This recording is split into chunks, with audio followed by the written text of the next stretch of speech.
processed and exported to India outside the country. There is a big business opportunity of tourism.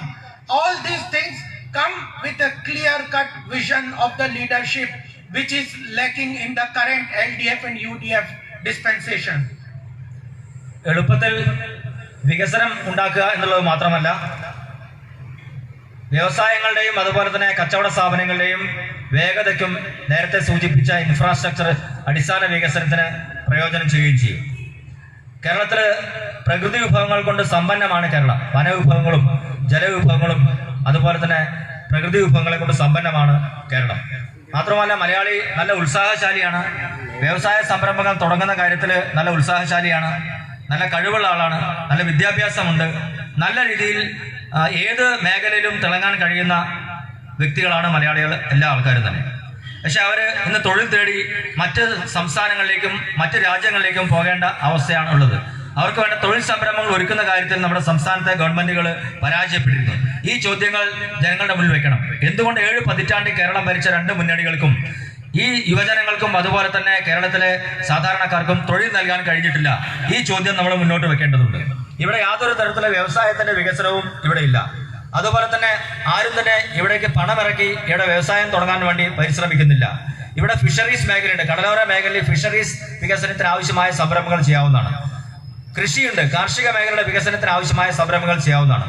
അതുപോലെ തന്നെ ഭക്ഷ്യധാന്യങ്ങളെ കുറിച്ചുള്ള ധാരാളം, അത് സുഗന്ധവ്യഞ്ജനങ്ങൾ, അതുപോലെ ധാരാളം ഭക്ഷ്യധാന്യങ്ങൾ നമ്മൾക്ക് ഉപയോഗിച്ചുകൊണ്ടുള്ള കേരളത്തിന്റെ അത്തരം പ്രൊഡക്ട്സിന് നമ്മുടെ രാജ്യങ്ങളിൽ നല്ല ഡിമാൻഡ് ഉണ്ടെന്നാണ് അദ്ദേഹം സൂചിപ്പിക്കുന്നത്. മാത്രമല്ല, എന്തുകൊണ്ട് ഇത്തരം സംരംഭങ്ങളെല്ലാം തന്നെ വിദേശ രാജ്യങ്ങളിലേക്ക് കയറ്റി അയക്കാനുള്ള സംരംഭങ്ങൾ തുടങ്ങുന്നില്ല? അതുപോലെ മറ്റൊരു നല്ല സാധ്യതയുള്ള ഒരു സംസ്ഥാനം, ടൂറിസത്തിന് ഏറ്റവും സാധ്യതയുള്ള സംസ്ഥാനമാണ് കേരളം. എന്നാൽ ഇതെല്ലാം പ്രയോജനപ്പെടുന്ന കാര്യത്തിൽ കഴിഞ്ഞ 7 പതിറ്റാണ്ട് നമ്മുടെ സംസ്ഥാനം ഭരിച്ച LDF-ഉം UDF-ഉം പരാജയപ്പെട്ടിരിക്കുന്നു. ഈ കാര്യങ്ങൾ നിങ്ങൾ ജനങ്ങളുടെ മുന്നിൽ വെക്കണം. So, with ease of doing business, with infrastructure will come investment, industrial development, agriculture development, new business opportunities, new employment opportunities, and Modi ji is well committed that good economics is good politics. That is our policies for last 7 years. That will be the policy for Kerala, and that will create the employment. So the thing is that if LDF and UDF say that we need more time, we have to ask. I give you one example, very important example. I come from Uttar Pradesh. In 2017, in Uttar Pradesh, we came to power under Yogi ji. Yogi ji came for the yatra. He will again come to meet you and talk to various people in Kerala. In 2017, BJP government came to power. Uttar Pradesh, I also work in Uttar Pradesh. Uttar Pradesh was considered a backward state with huge population of 24 crore people. Poor infrastructure, rail, roadways, airways, everything, waterways. It was poor. There was law and order problem. There was policy initiative. All these things were there. But in 4 years, you know, in 2017, Uttar Pradesh was on the 14th rank on ease of doing business.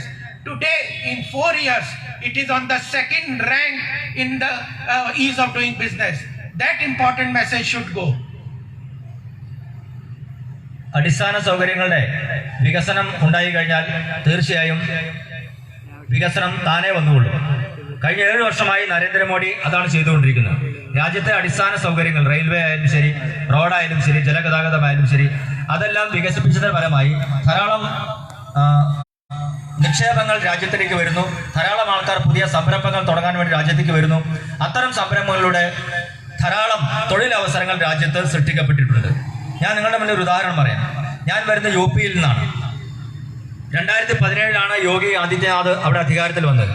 അദ്ദേഹം കഴിഞ്ഞ ദിവസം കേരളത്തിൽ വന്നിരുന്നു. വിജയയാത്രയുടെ ഉദ്ഘാടനത്തിന് വേണ്ടി കാസർഗോഡ് വന്നിരുന്നു. അദ്ദേഹം പല കാര്യങ്ങളും നമ്മളുമായിട്ട് സംബന്ധിച്ചിട്ടുണ്ട്. 2017 വരെ ഉത്തർപ്രദേശ് ഒരു പിന്നോക്ക സംസ്ഥാനമായിട്ടാണ് അറിയപ്പെട്ടിരുന്നത്. 24 കോടി ജനസംഖ്യയാണ് ഉത്തർപ്രദേശിലുള്ളത്. അവിടെ വളരെ അടിസ്ഥാന വികസനം വളരെ പിന്നിലായിരുന്നു. നല്ല റോഡുകളില്ല, നല്ല റെയിൽവേ സംവിധാനങ്ങളില്ല, നല്ല ജലഗതാഗതമില്ല, നിയമ സംവിധാനങ്ങൾ പരാജയമായിരുന്നു, കൃത്യമായ ഒരു പോളിസി സംസ്ഥാനത്തിനുണ്ടായിരുന്നില്ല. അങ്ങനെ ഒരു പിന്നോക്ക സംസ്ഥാനമായിട്ടായിരുന്നു ഉത്തർപ്രദേശ് അറിയപ്പെട്ടിരുന്നത്. ഒരു വ്യവസായ സംരംഭങ്ങളോ ബിസിനസ്സോ തുടങ്ങുന്ന കാര്യത്തിൽ രാജ്യത്ത് 14ാം സ്ഥാനമായിരുന്നു ഉത്തർപ്രദേശിന് ഉണ്ടായിരുന്നത്. എന്നാൽ യോഗിജി അധികാരമേറ്റ 4 വർഷം കൊണ്ട് ഇന്ന് നമ്മുടെ രാജ്യത്ത് 14ാം സ്ഥാനത്തുണ്ടായിരുന്ന സംസ്ഥാനം 2ാം സ്ഥാനത്തായി മാറിയിരിക്കുന്ന മനോഹരമായ കാഴ്ച നമുക്ക് കാണാൻ സാധിക്കുന്നുണ്ട്. And you know what is the rank of Kerala in ease of doing business? With all education, with all knowledge society, with all natural resources, with all enterprising people. What is the rank? It is 28. Kerala has the rank of 28 in ease of doing business. How investment will come? So this 2 message has to go, that infrastructure, private and government investment into industries development, agriculture sector, and focused policy approach for reforms will be the hallmark of Bharatiya Janata Party government in Kerala. കേരളത്തില് നേരത്തെ ഞാൻ സൂചിപ്പിച്ച പോലെ നല്ല വിദ്യാഭ്യാസമുള്ളവരുണ്ട്. ഒരു അറിവിന്റെ സൊസൈറ്റിയാണ് കേരളം. ധാരാളം പ്രകൃതി വിഭവങ്ങളുണ്ട്, മനുഷ്യ വിഭവമുണ്ട്. ഇങ്ങനെയൊക്കെ ഉണ്ടായിട്ടും വ്യവസായ സൗഹൃദ സംസ്ഥാനത്തില് Keralam 20th or 28th rank Kerala. 28ാം റാങ്കാണ് കേരളത്തിനുള്ളത്. Uttar Pradesh 2ാം സ്ഥാനത്ത് നിൽക്കുമ്പോഴാണ് കേരളം വ്യവസായ സൗഹൃദത്തിന്റെ കാര്യത്തിൽ 28ാം സംസ്ഥാനത്ത് നിൽക്കുന്നത്.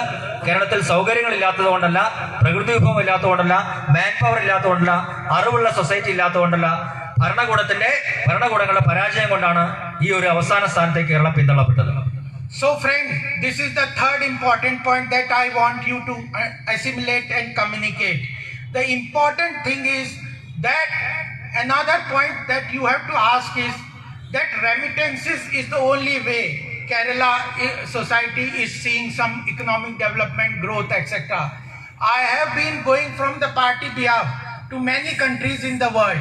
Slowly you must all have been reading that global economic powers are moving towards protectionism. They want to protect their jobs, employment for their own people. They don't like people coming from other countries and other places to get that jobs from their own country. And slowly this will completely dry. And once this dry, the remittances will dry. So it takes lot time gap for developing all these industries. Those who could not do this for 70 years will not be able to do, and slowly this will become a big problem, that remittances which have generated lot of income for Keralites will dry up, and then it will be a big problem that has to be tackled on this very moment from today itself. മറ്റൊരു പ്രധാനപ്പെട്ട വിഷയം, ഇന്നു മുതൽ തന്നെ ജനങ്ങൾ എത്തിക്കേണ്ട ഒരു കാര്യമുള്ളത്, കേരളത്തിന്റെ വരുമാനത്തിന്റെ നല്ലൊരു ശതമാനവും വിദേശ രാജ്യങ്ങളിൽ ജോലി ചെയ്യുന്നവർ ആണ് നമുക്ക് നൽകുന്നത്.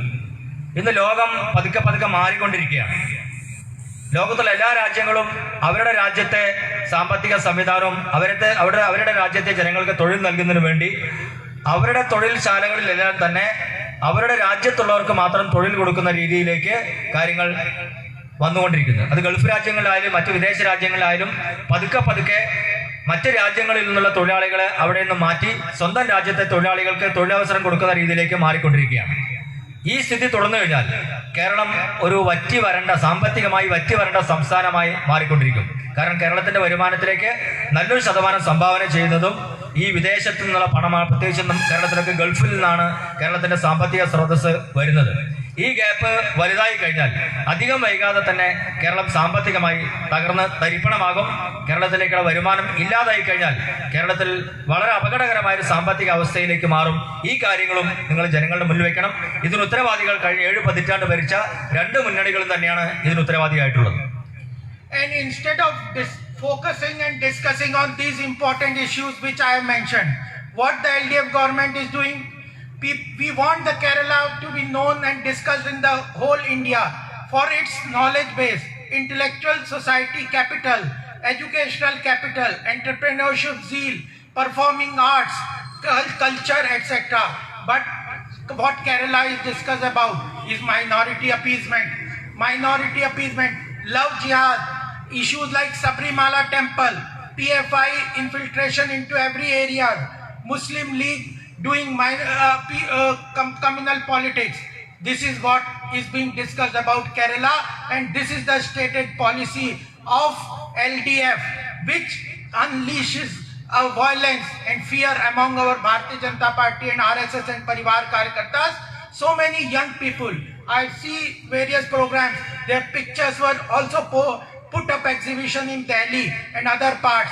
Young people who had lot of zeal, enthusiasm, of social work, goodwill for the state have been brutally killed. They want to pursue the politics of appeasement, division, fear, violence. That is what they are always interested in perpetuating in Kerala.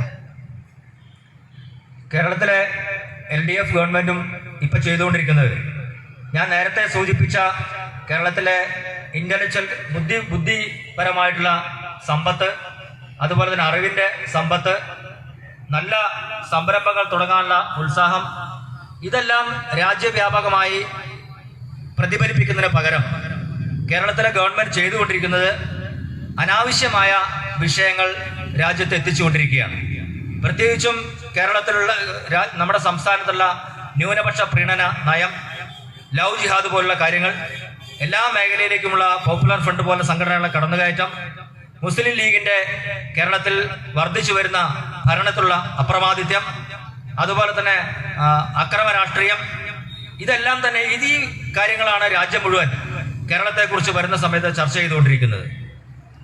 കേരളത്തിലെ BJP പ്രവർത്തകരും RS പ്രവർത്തകരും വർഷങ്ങളായി CPMന്റെ ആക്രമണത്തിന് വിധേയമായിക്കൊണ്ടിരിക്കുന്നവരാണ്.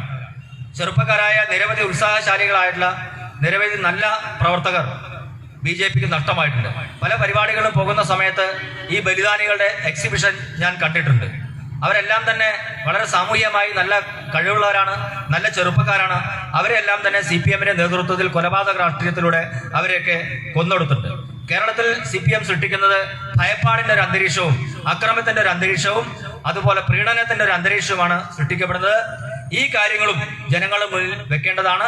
കേരളത്തിന്റെ യഥാർത്ഥ ചിത്രം ജനങ്ങളുടെ മുന്നിൽ തുറന്നു കാട്ടേണ്ടതാണ്. And you have, in addition to these 4 points, 2-3 points all I will mention. The fourth important point that you have to communicate is about the corruption.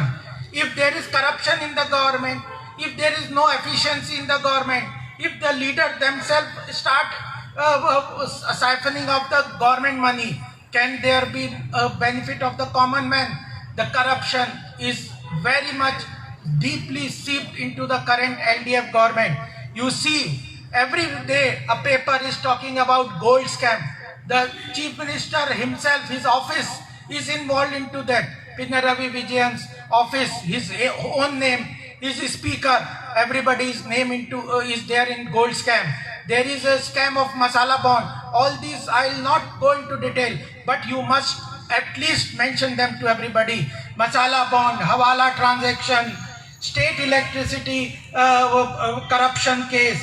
Then even Supreme Court has to intervene and talk about that the government should do something on these scams.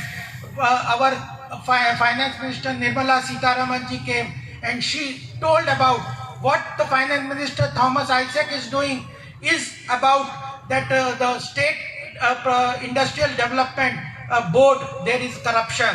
Pinaravi Vijayan, Thomas Isaac, speaker, then Shiv Shankar, Supreme Court also had to intervene. So this is the fourth point that we have to bring to the notice of the common man, that with corruption, level of corruption, the benefit of the economic development, whatever is there, will not reach to the common man. This is the fourth important point that has to be clearly communicated. ഈ തെരഞ്ഞെടുപ്പിൽ ജനങ്ങളുടെ മുന്നിൽ വെക്കേണ്ട നാലാമത്തെ വിഷയം അഴിമതിയാണ്. സാധാരണക്കാരന് ലഭിക്കേണ്ട പണം മുഴുവൻ അഴിമതിയിലൂടെ തട്ടിയെടുക്കുകയാണ് കേരളത്തിലെ മുഖ്യമന്ത്രിയും അതുപോലെ തന്നെ മറ്റു മന്ത്രിമാരും എല്ലാം തന്നെ. സാധാരണക്കാരന് കിട്ടേണ്ട നികുതി പണം ഭരണാധികാരികളുടെ പോക്കറ്റിലേക്ക് പോകുന്ന സ്ഥിതിവിശേഷമുണ്ട്. LDF ഗവൺമെന്റ് കാലത്താണ് സ്വർണ്ണ കള്ളക്കടത്ത് നടന്നിട്ടുള്ളത്. മുഖ്യമന്ത്രിയുടെ ഓഫീസ് കേന്ദ്രീകരിച്ചുകൊണ്ടാണ് കള്ളക്കടത്ത് നടത്തുന്നത്. പിണറായി വിജയൻ ആണ് അതിന് നേതൃത്വം കൊടുത്തിട്ടുള്ളത്. മാത്രമല്ല സ്പീക്കർ ഈ കള്ളക്കടത്തിലും ഡോളർ കള്ളക്കടത്തിലും പ്രതിയാണ്. മസാല ബോണ്ട് മറ്റൊരു അഴിമതിയാണ്. ഹവാല, അതുപോലെ തന്നെ ലാവലിൻ അഴിമതി, ഇങ്ങനെ ഏത് മേഖല എടുത്തു നോക്കിയാലും അഴിമതിയുടെ കറ പുരളാത്ത ഒരു മേഖലയും ഇല്ല എന്ന് നമുക്ക് കാണാൻ സാധിക്കുന്നുണ്ട്.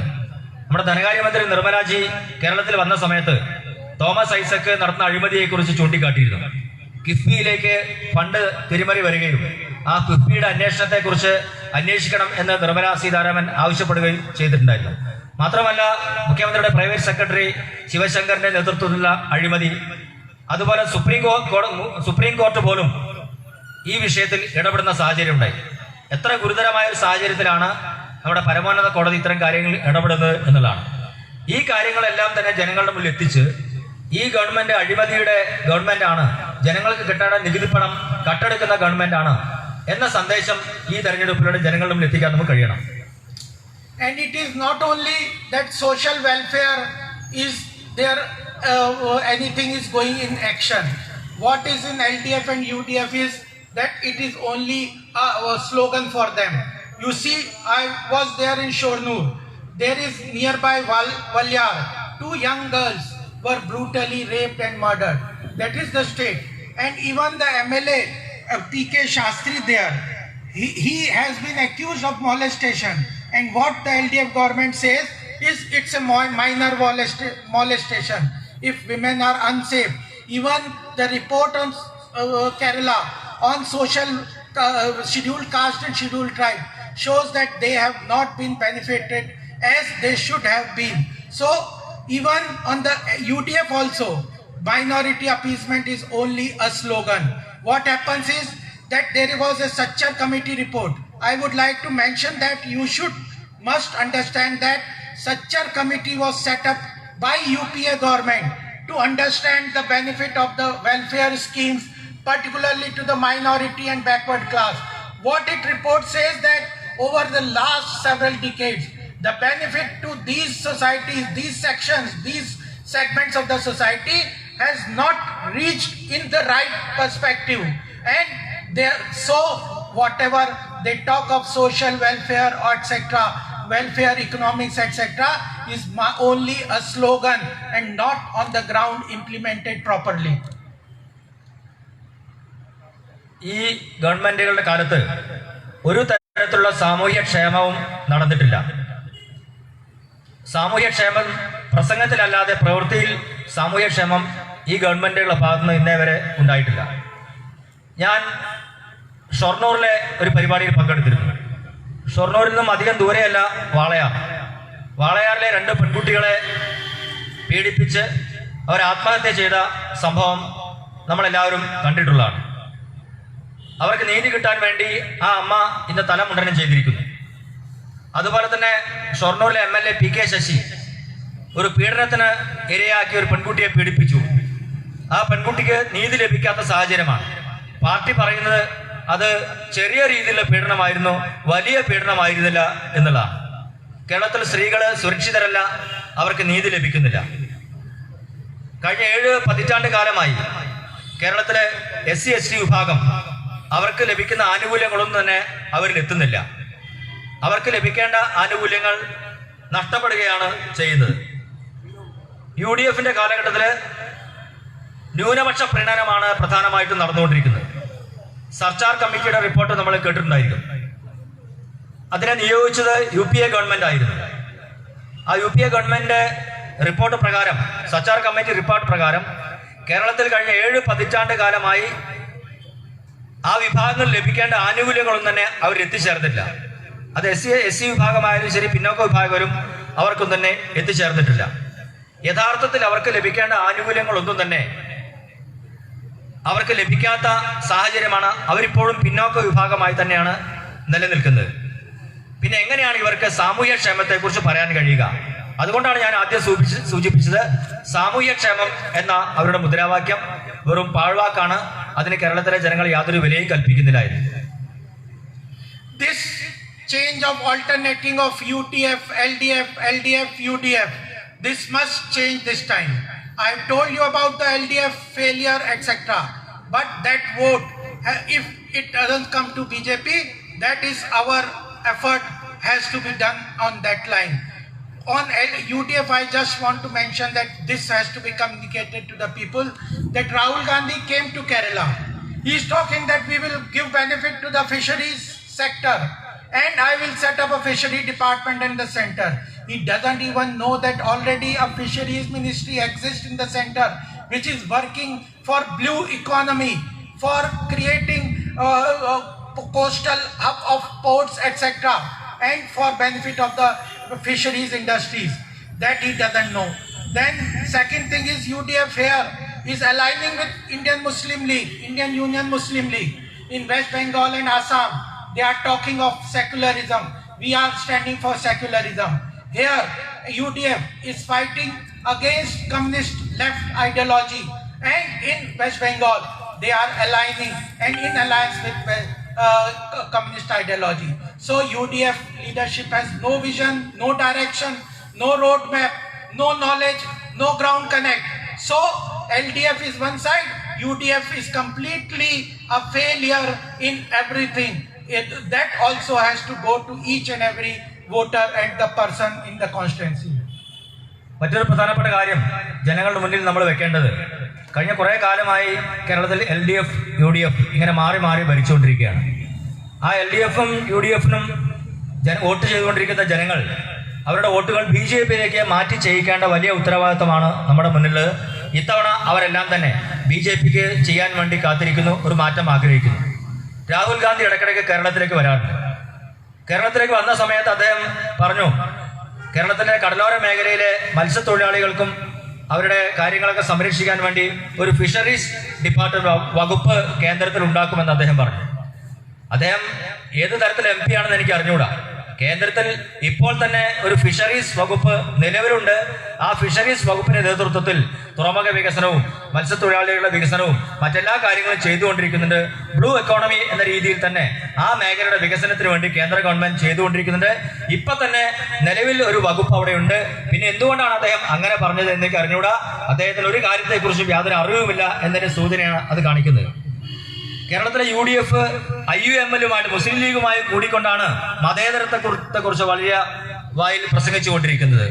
മുസ്ലിം ലീഗിനെ കൂട്ടുപിടിച്ചുകൊണ്ട് എങ്ങനെയാണ് അവർക്ക് മതേതരത്വത്തെക്കുറിച്ച് പറയാൻ സാധിക്കുക?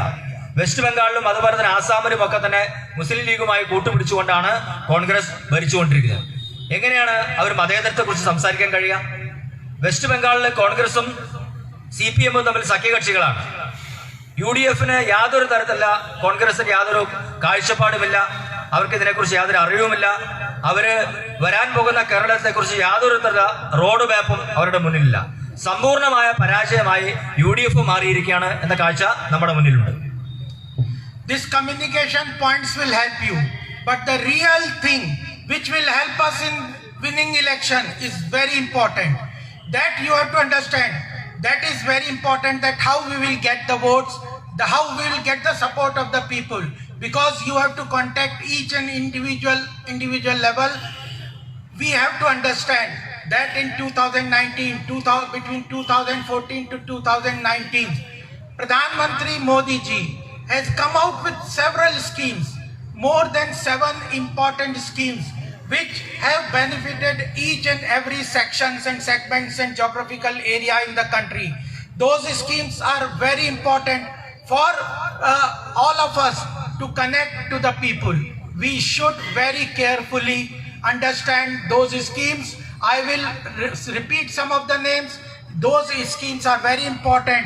What you have to do from the state and constituency leadership will surely provide you the documents of those schemes.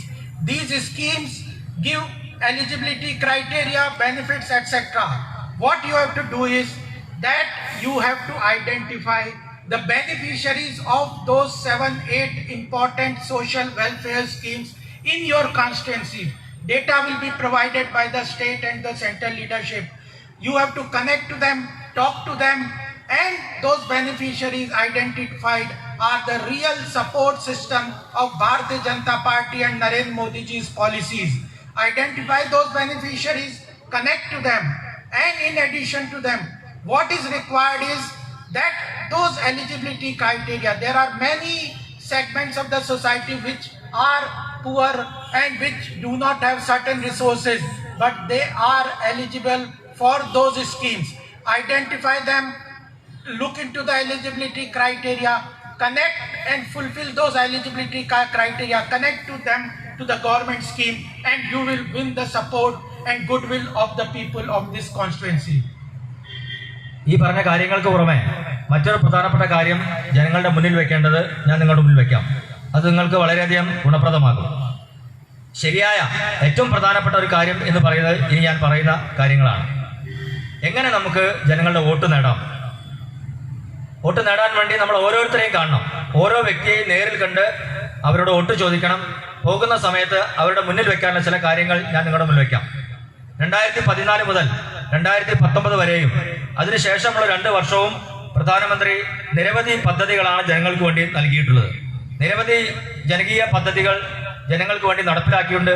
അതിൽ 7-8 പദ്ധതികൾ ഏറ്റവും പ്രധാനപ്പെട്ടതാണ്. ആ പദ്ധതികൾ സമൂഹത്തിന് എല്ലാവർക്കും ലഭിച്ചിട്ടില്ല. നിങ്ങളുടെയൊക്കെ വാർഡുകളിലും ബൂത്തുകളിലും ഓരോ വീടുകളിലും ഇതിലേതെങ്കിലും പദ്ധതികൾ എത്തിച്ചേർന്നിട്ടുണ്ടാകും എന്ന കാര്യത്തിൽ യാതൊരു സംശയവുമില്ല. ആ ഗുണഭോക്താക്കളെ നിങ്ങൾ കണ്ടെത്തണം. ആ ഗുണഭോക്താക്കളെ കണ്ടെത്തണം. അവർക്ക് ലഭിച്ചിട്ടുള്ള സാമൂഹ്യക്ഷേമ പദ്ധതികൾ കണ്ടെത്തണം. അതിന്റെ ഡാറ്റ ഗവൺമെന്റിൽ നിന്നും അതുപോലെ തന്നെ അധികൃതരിൽ നിന്നും നമ്മളിൽ നിന്നൊക്കെ ലഭിക്കും.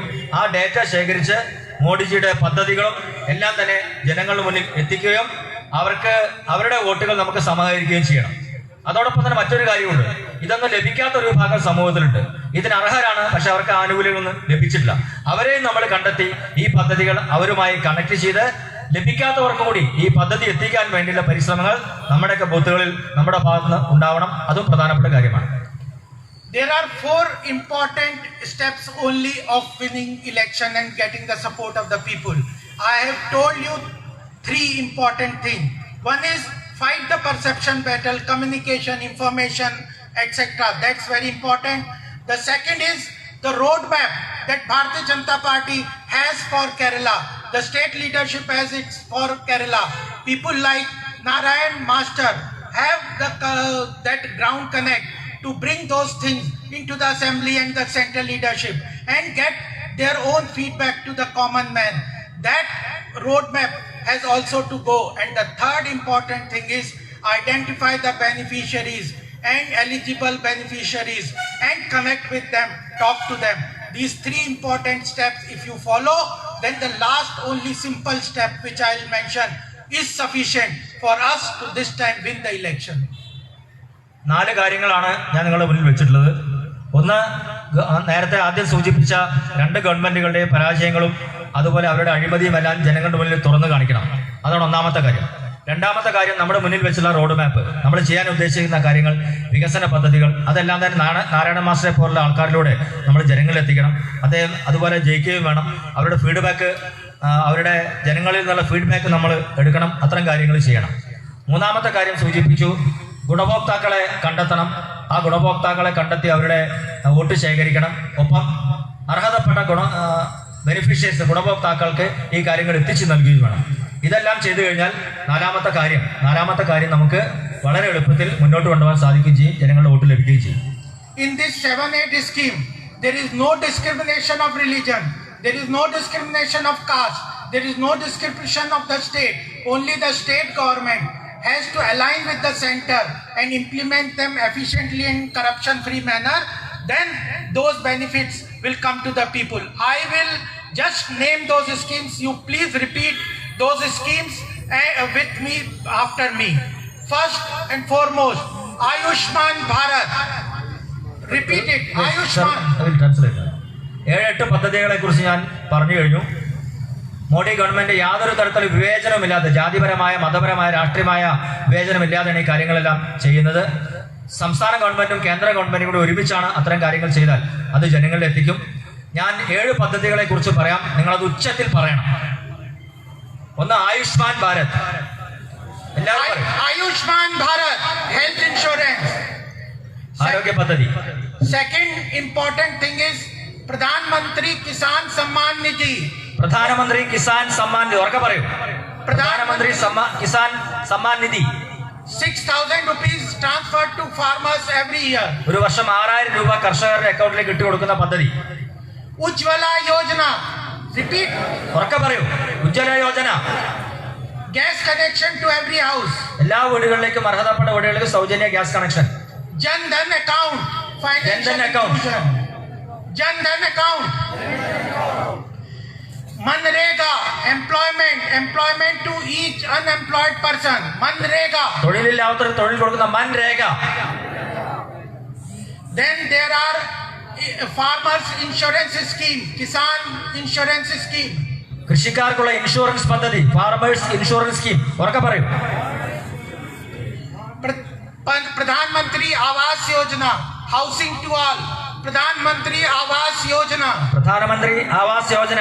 Sir, in this municipality, more than 2,000 beneficiaries were there in this constituency itself. PMY Awas Yojana. So these schemes, you have to identify the beneficiaries, connect to them, connect to the party, connect to the leadership, and that is the sure shot method of just getting the support. And in addition, it will not only help the party but political workers and social workers. If they give benefit to the eligible beneficiaries, connect them to the scheme, that their own status in the society also gets established.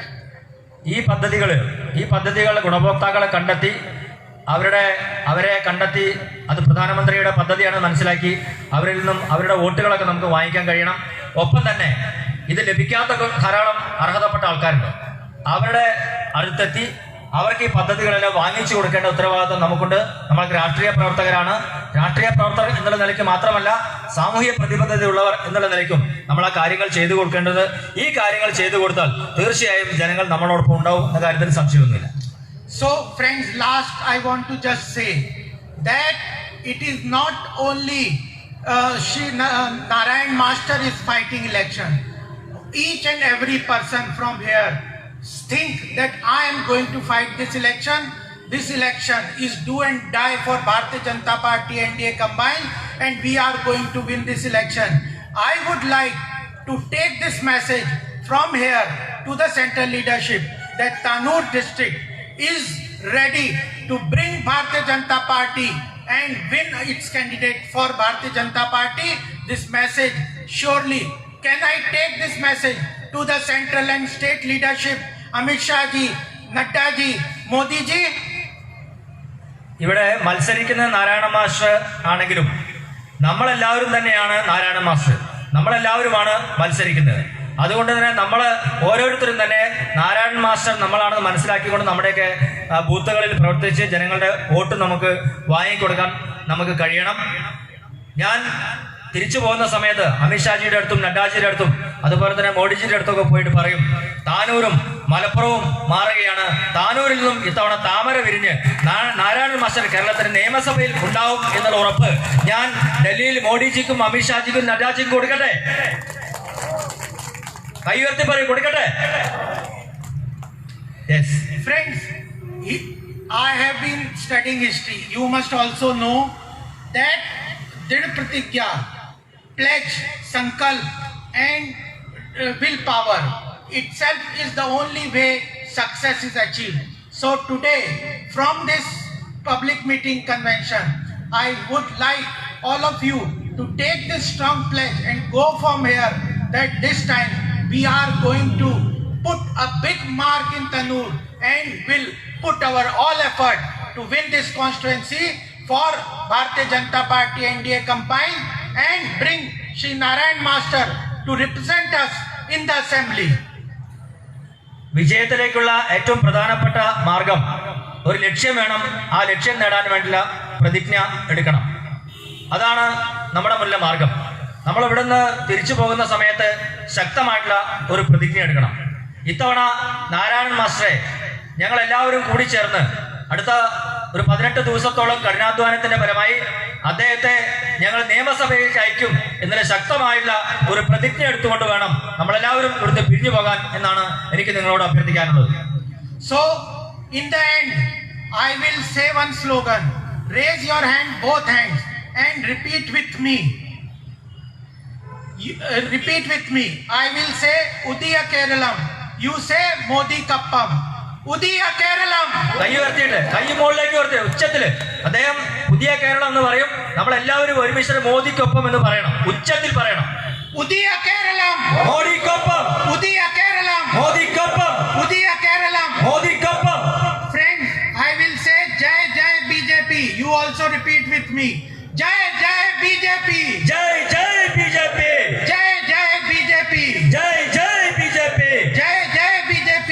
Jai Jai BJP. Last, I will say Jai Jai. You have to say Narayan Master. ജയിക്കുന്നവർ Narayana master, Jai Jai, Narayana master, Jai Jai, Narayana master, Jai Jai. Narayana master. I thank all of you to spare your valuable time and give your energy, time and everything for this Bharatiya Janata Party, and I also thank the organizer for giving me this opportunity, and my best wishes to Narayan Master for this election. Thank you very much. ഇത്രയും സമയം ഇവിടെ ചെലവഴിച്ചതിനും നിങ്ങളുടെ സമയവും നിങ്ങളുടെ ആരോഗ്യവും നിങ്ങളുടെ